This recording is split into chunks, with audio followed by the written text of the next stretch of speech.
Добар ден, почитувани гледачи, го следите вториот дневник на К3 телевизија. Со цел заштита на шумите и намалување на пожарите, беше организиран состанок на кој присуствуваа повеќе представници од различни институции и здруженија за зајакнување на нивната меѓусебна соработка и максимално зачувување на шумското богатство во североистокот. Кумановската подрачна единица на јавното претпријатие Македонски шуми организираше состанок со цел зачувување на шумското богатство и намалување на пожарите, како и давање препораки за истото. На состанокот беа присутни представници од СВР Куманово, Шумската полиција, Територијалната противпожарна единица, Регионален центар за управување со кризи, Дирекција за заштита и спасување, Сдружение на ловци, локалната самоуправа на општина Куманово, како и представници од општините Старонагоричани и Липково. И имамо поруку до сите граѓани за да не се движат без работу, да се земе в дозвола од нашите служби кои ги имамо во подружницу и мислиме дека ќе биде све уред со ово акција и со овој состав што го имамо со сите институции во општина Куманово, Липково и Старонагоричани и владата на РМ. Присутните велат дека станува збор за успешен состанок, кои се надеваат дека сите одговорни институции и здруженија ќе соработуваат за зачувување на шумското богатство. Само 3 шумски пожари има регистрирано од почетокот на оваа година во Кумановскиот регион, информираат од Македонски шуми, кои додаваат дека 99% причина е човечки фактор.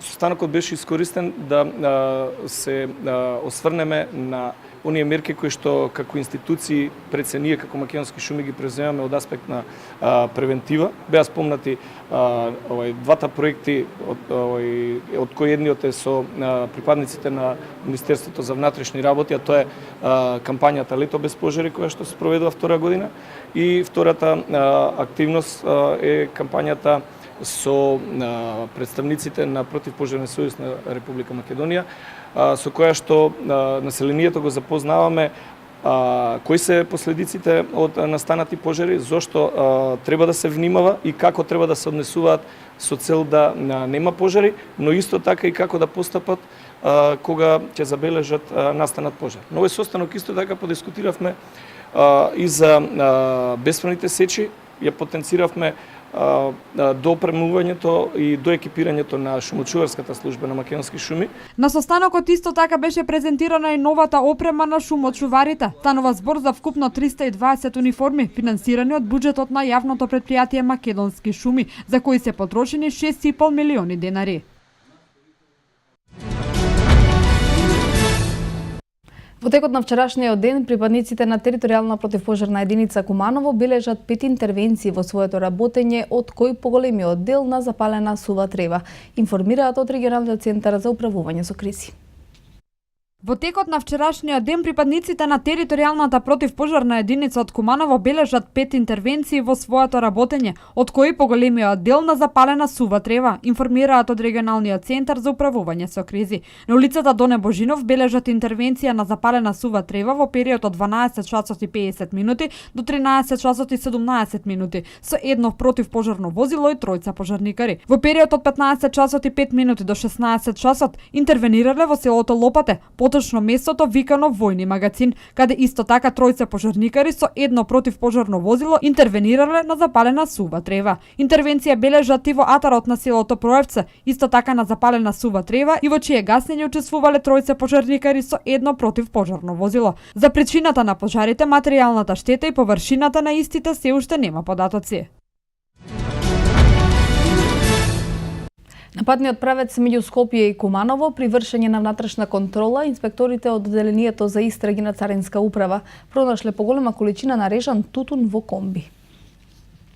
На 8 јули годинава на патниот правец Скопје Куманово при вршење на внатрешна контрола, инспекторите од Одделението за истраги на Царинска управа се обиделе да стопираат комбе со скопски регистарски ознаки, но возачот на комбето не застанал и се дал во бегство, информираат од Царинската управа на Република Македонија. Веднаш потоа комбето било присилно стопирано и под придружба на царинските инспектори испратено на детален преглед во магазинот на Царинската испостава Куманово. При извршениот детален преглед во комбето помеѓу останатата стока беа пронајдени 12 картонски кутии режен тутун тип Вирџинија, за кои сопственикот не поседувал никаква документација. Вкупната количина на пронајдениот режен тутун изнесува 243 килограми. Избегнатите давачки по основна неплатена акциза и други давачки изнесуваат 503.687 денари. За одземената стока лицето не приложи соодветен документ, со што истата е пуштена во слободен промет без да бидат платени царинските и други давачки. Согласно закон, стоката е одземена со потврда за привремено одземени предмети, а царинската управа против сторителот поднесе соодветна пријава, се вели во известувањето од МВР. Бебето од Крива Паланка, чија мајка почина на породување во Кумановската болница, е сместено во домот за доенчиња во Битола. Неговата мајка Сладјана Демировска не се разбуди од анестезија поради компликации по породувањето со царски рез. Бебето од Крива Паланка, чија мајка почина на породување во Кумановската болница, е сместено во домот за доенчиња во Битола. Малиот Мерт Јусуфов таму ќе остане 9 месеци, пошто ќе се одлучи дали ќе се создадат услови да се врати на таткото или ќе се бара друго семејство. Неговата мајка Сладјана Демировска почина пред 1 месец во Кумановската болница. Не се разбуди од анестезија поради компликации по породувањето со царски рез. Тогаш Елвис Јусуфов, татко на бебето, се сомневаше дека на жената не е пружена соодветна лекарска помош, бидејќи немала ризична бременост ниту здравствени проблеми. Дежурниот лекарски тим од Кумановската болница тврдеше дека во случајот нема лекарска грешка и дека се преземени сите мерки родилката да се спаси. Елвис ги чека резултатите од обдукцијата и ако има пропусти од лекувањето, правдата ќе ја бара на суд. Елвис живее под кирија, работи во една градежна фирма во Крива Паланка и за сега нема услови за да се грижи за малиот Мерт. Топлото време и високите температури се идеални за инсекти. На оделението за дерматологија веќе се регистрирани зголемен број на пациенти каснати од комарци, оси и стршлени. Лекарите апелираат да се внимава при движење во природа и да се почитуваат општите препораки. Каснувањата од комарци, оси, стршлени и крлежи се најчестите во летниот период, а на одделението за дерматологија при Кумановската општа болница е зголемен бројот на пациенти кои секојдневно бараат помош. Во однос на претходните години, убодите од инсекти се многу почести, а со самото тоа потребно е повеќе време за да се излекуваат, информираат лекарите. Сега е сезона на инсекти кои се движат во природа, значи тоа е дали летат, дали лазат, значи секогаш овој период, секогаш имаме зголемен број на убоди. Меѓутоа, симптоматично е тоа што во последните неколку години реакциите од убоди на инсекти се многу подраматични него порано што било. Во смисол, значи, еден безазлен комарец, пример, што е многу често сега, обично не да се ладиме сите покрај вода, тука се сконцентрирани комарците, многу прават бурни реакции со оток, со црвенило и многу поспоро се повлекува. Освен од комарци, летово е зголемен бројот на убоди кај пациенти од жегавици и пајаци, за чие целосно лекување е потребна лекарска помош, посочи Кузмановска. Сега на овие пеколни температури е зголемен број на каснувања од овие поголеми инсекти, значи у смисол како жегавици, некои пауци, гасеници, значи и тогаш веќе бара баш онака нели терапија комплетна со не само локално, меѓутоа и перос и ампуларна терапија. Првичната реакција на убод од инсекти е најважна, а лекарите од ова одделение со низа препораки до граѓаните како да реагираат. Каснувањата првично што треба да се направи е да се направи облога со ладна или вода или чај од камилица, облога да се направи. Второ, ако има некој мас со некој благ кортикостероид во самиот мас, да се намачка, меѓутоа само еден ден, да не се чека повеќе. Значи, ако нема реакција, мислам во смисол на повлекување, да не се чека повеќе, него да се упати кај првиот матичен доктор или кај дерматолог. Лекарите велат дека посебна заштита од овие опасности додека сте во природа не постојат. Против каснување од инсекти постои вакцина која во голема мера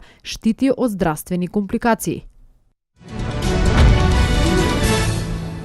Започнаа градежните активности на терен за реконструкција на подрачното основно училиште Илинден во село Мождивњак. Финансиски средства во висина од 2.200.000 денари се обезбедени преку Министерството за образование и наука и локалната самоуправа. Со финансиски средства од Министерството за образование и наука и локалната самоуправа на Крива Паланка во висина од 2.200.000 денари се реконструира подрачното основно училиште Илинден во село Мождивњак. Градишните активности отпочнаа пред неколку дена, а ќе опфатат обнова на прозорците, вратите и подовите. Ќе биде уреден и надворешниот дел на објектот, односно училишниот двор. Се очекува реконструкцијата успешно да заврши пред почетокот на учебната година, односно до 1 септември, смета директорот Оливер Дејановски, нагласувајќи дека бројот на ново запишани ученици во Мождивњак 2 во континуитет се зголемува. Ова година нашето училиште има голема градежна експанзија. Покрај во Централното училиште голема чест и задоволство ми е што после 65 години ова население и овие ученици, овие луѓе имаат можност да им се направи прекрасно училиште. Благодарение и голема благодарност имаме до локална самоуправа и Министерство за образование, бидејќи тие се финансери за правење на ова наше училиште. Значи, подрачното училиште Мождивњак 2 од наредната година ќе брои 15 ученика и се зголемува од година се повеќе учениците. Финансиската конструкција ќе биде 2.200.000 денари. Се надеваме дека до 1 септември ќе биде комплетно направено на училиштето. Самите можете да видите дека се става нова столарија, нови прозори, нови врати, подот ќе биде сменет, ќе има настрешница, фасадниот дел ќе биде исто така обновен и се надеваме некои други активности кои што се дадени во проектот. Претходно во ова училиште по 6,5 деценија од изградбата на зградата беше направен нов санитарен јазол со средства од училишниот буџет. Инаку деновиве ќе отпочне и реновирањето на 10 училници во централниот објект на основното општинско училиште Илинден. Градежната компанија Ход и Ход ги подпиша првите 10 договори со млади лица кои ќе ги искористат поволностите од владиниот проект Купи куќа за млади. Овие млади лица за 49.900 евра ќе добијат типски куќи во населбата Радишани со плац од 250 метри квадратни и куќа од 108 метри квадратни. Директорот на градежната компанија Ход и Ход, Роберт Ход, истакна дека како компанија со првите 10 договори го означуваат стартот за учество во проектот Купи куќа за млади. Тој вели дека интересот за овие куќи преку проектот кој представува одлична можност сите млади лица до 35 години да дојдат до свој сопствен дом е огромен. Нашите тенденции како компанија се и во иднина да го поддржуваат тој проект и да бараат локации и можности за вакви мини урбанистички населби. Исто така Ход и Ход како компанија ќе продолжи да работи и со луѓето кои имаат сопствени земјишта, исто така со кандидати за проектот кои ќе обезбедат земјиште преку лицитациите што ќе ги даваат општините во иднина. Доколку граѓаните ја одберат токму градежната компанија Ход и Ход за изградба на куќа, тие нема да губат време во административни работи, затоа што компанијата целата процедура ќе ја преземе во своји раце. Ход посочи дека подпишаните договори експресно ќе бидат доставени до институциите за нивно одобрување, најпрвен до банките, а потоа до Министерството за финансии.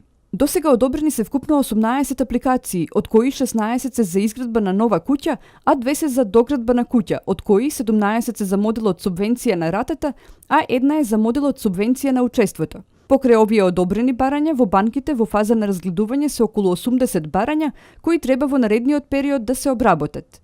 Ова го истакна лидерот на ВМРО ДПМН Никола Груевски на работниот состанок за проектот Купи куќа за млади и основање на индустријски зони во општините. Министерот за транспорт и врски Владо Мисајловски рече дека во 49 општини има 53 локации за Купи куќа за млади, со што е достигнат првичниот план да се обезбедат околу 7000 локации каде ќе може да се градат куќи од овој проект. Тој нагласи дека се очекува до крајот на годината, почеток на идната година, да се почне со продажба на парцелите. Четирите партии подписници на договорот од Пржино на синоќешната рунда преговори постигнале договор за многу прашања со исклучок на едно, информира посредбата евроамбасадорот Иво Орав. На синоќешната рунда преговори, 4 партии потписници на договорот од пржено постигнале договор за многу прашања, со исклучок на едно, информира посредбата евроамбасадорот Орав, без да прецизира за кој отворено прашање станува збор. Завршена е навистина значителна работа за која беше потребно многу време. Многу прашања беа договорени, но се уште има едно прашање кое е отворено и поради тоа за жал не бевме во состојба да постигнеме договор. Односно, партиите не беа во состојба да постигнат договор вечерва. Се надевам дека ќе продолжиме што е можно поскоро, изјави Орав. Партиските представници Никола Тодоров од ВМРО ДПМНЕ, Радмила Шекеринска од СДСМ, Артан Груби од ДУ и Имер Али од ДПА посредбата не дадоа изјави за медиумите. Од денеска на сметките на граѓаните кои што примаат социјална помош е исплатено ветеното зголемување од 5%. Паричните средства во износ од 59 милиони денари се веќе обезбедени и со досегашното зголемување од 2006 година изнесува 70%. Министерот за труд и социјална политика Диме Спасов при посетата на Кочани на реновираниот Центар за социјални работи најави дека до крајот на месецот ќе биде исплатена и ветената постојана парична помош со зголемување од 5% средства во висина од 17 милиони денари, обезбедени од државниот буџет. Спасов истакна дека владата води сметка и за останатите ранливи категории на граѓани, а за пензионерите најави дека во декември со ноемвриската пензија ќе биде исплатено ветеното зголемување на пензиите за 5%. Министерот Спасов при посетата на Кочани направи обиколка на Центарот за социјални работи, кој се реновираше во изминатите месеци како проект на владата и Министерството. Во наредниот период ќе бидат реновирани вкупно 28 објекти во државата, од кои 18 центри за социјална работа и 10 центри за дневен престој на деца со пречки во развојот.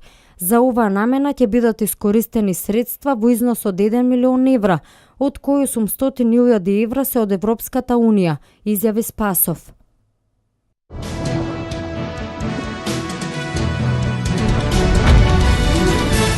Абделхамид Баут, кој се сметал за наредбодавач, очигледно бил само координаторот на терористичките напади од 13 ноември во Париз. Терористичката исламска држава доцна соопшти дека загинал еден од најстакнатите членови на организацијата Омар Чечен. Меѓународната организација за миграција соопшти дека повеќе од 3600 мигранти загинале од почетокот на годината во светот, бегајќи од судирите и насилството. Сето денеска. Француските разузнавачки служби го идентификувале нарачателот на терористичките напади од 13 ноември во Париз, без притоа да го откријат неговиот идентитет. Абделхамид Баут, кој се смета за наредбодавач, очигледно бил само координаторот на нападите. Весникот Паризиен открива дека шефот на француската разузнавачка служба Бажоле ја информирал парламентарната комисија која ги истражува нападите од јануари и ноември 2015 дека им е познат нарачателот на нападите во кои загинаа 130 лица, а над 400 беа ранети. Теренскиот дипломат кој претходно се наоѓал во Ирак и Авганистан потврдува дека неговите луѓе ја следеле листата на мрежата на Баут од јануари 2015 кога џихадистот се наоѓал во Атина. Запрашан за леснотијата со која терористите избегале од будност на неговите служби, шефот на разузнавачката служба ја прифаќа одговорноста, појаснувајќи дека нападите била планирани надвор од границите и организирани во Белгија.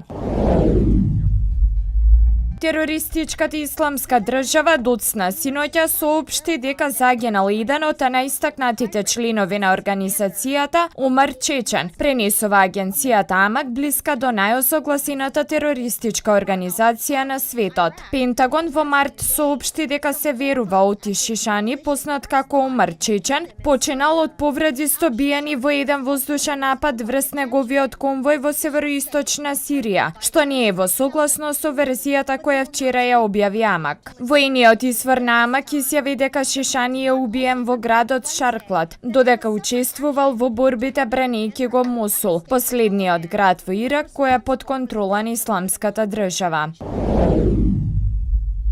Повеќе од 3600 мигранти се гинале од почетокот на годината во светот, бегајќи пред судирите и насилството, се наведува во извештајот на Меѓународната организација за миграција. Истрагата на Меѓународната организација покажа дека во првите 6 месеци од годинава загинале или се исчезнати се сметаат 3964 бегалци. Бројката е поголема со 18% во споредба со истиот период минатата година, изјави директорот на ИОМ Вилијам Свинг. Најопасната рута за мигрантите кои сакаат да стигнат до европските земји и натаму е Медитеранот. Во тој регион до крајот на јули загинале или се исчезнати се сметаат 2905 лица. Повеќе од 2500 се удавиле на пат од африканските земји кон италијанскиот брег, се наведува во соопштенијето.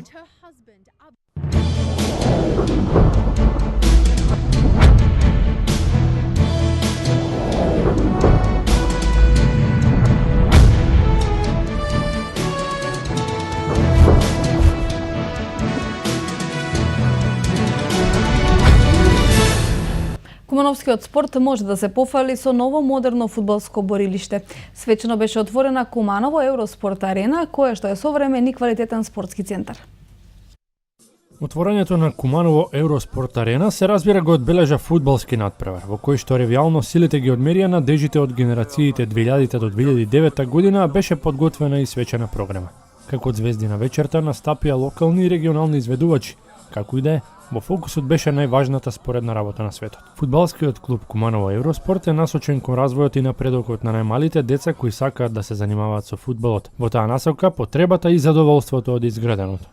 Значи, јас сум пресреќен што го отвори овој комплекс, значи, одма да потенцирам од сопствени средства. Мечтев од мал, значи, како поранешен фудбалер,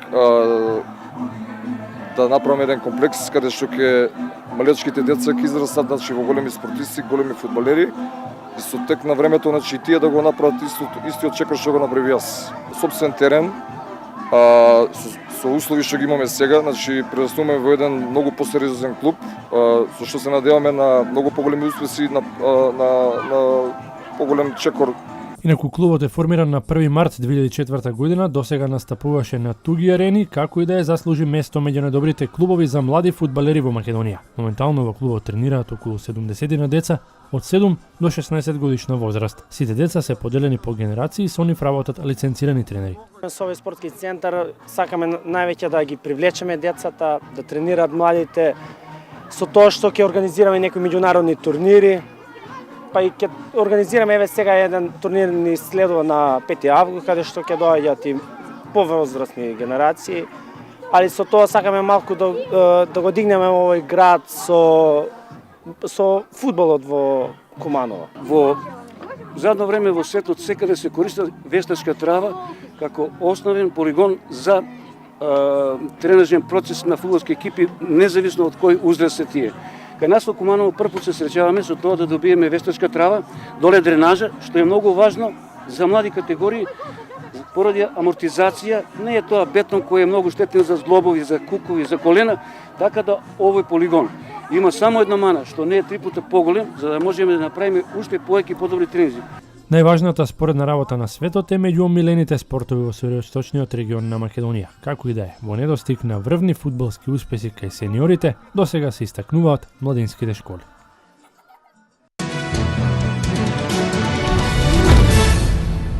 Екипата на Шкендија од 18 часот во Азербејџан го игра првиот меч против Нефчи во второто квалификацијско коло од Лига Европа. По успехот над полскиот прволигаш Краковија, тетовци веруваат во ново изненадување, иако фаворитската улога му ја препуштија на тимот во кој настапува и репрезентативниот стопер Ванче Шиков. Тренерот на домаќините Вали Гасимов порача оти ќе направат се за да дојдат до победа, со што во реваншот во Македонија ќе патуваат со предност. Дуелот се игра на Бакчал арената во Баку, која собира 15.000 гледачи.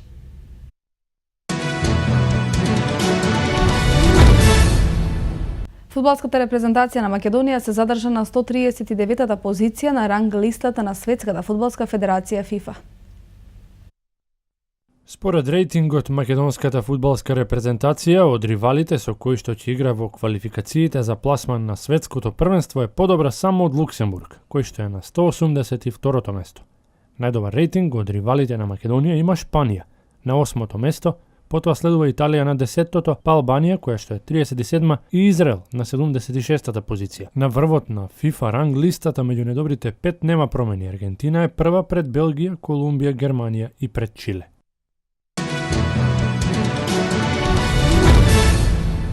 На фотографија која е направена по надпреварот на Германија и Франција се гледа дека француските фудбалери биле допингувани во дуелот со панцирите.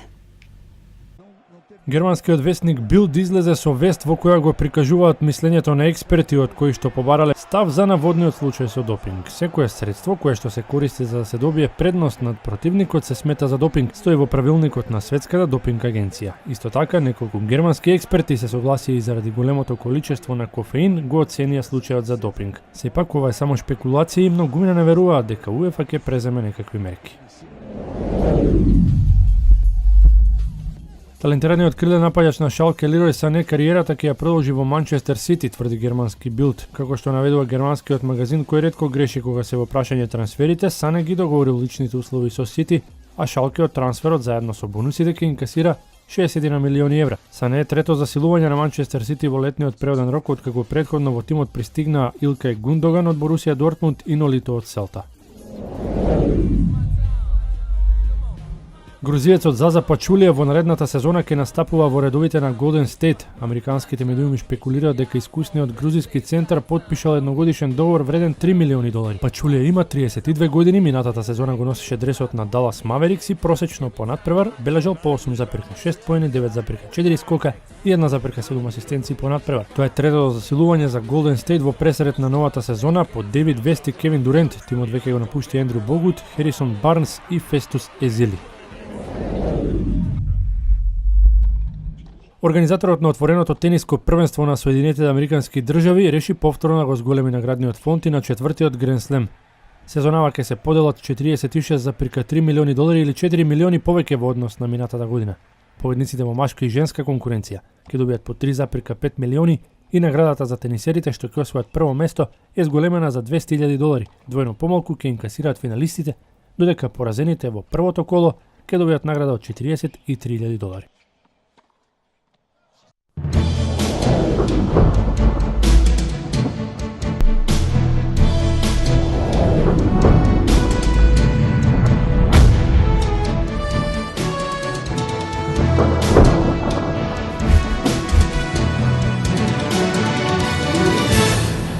Управата за хидрометеоролошки работи информира дека утре попладне ќе настапи значителна промена на времето во Македонија.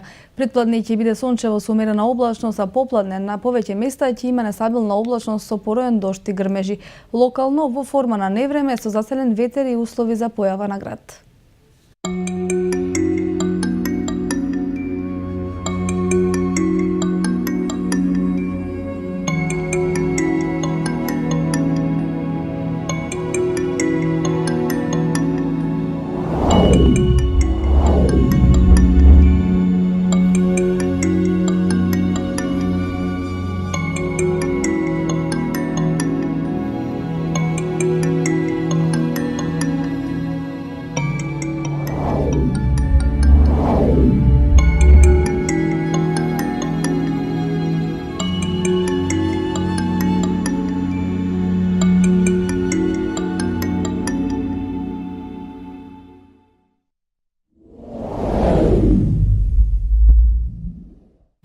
Тоа беше се што подготвивме за вториот дневник, почитувани гледачи. Бидете со нас во 20 часот. Пријатно попладне.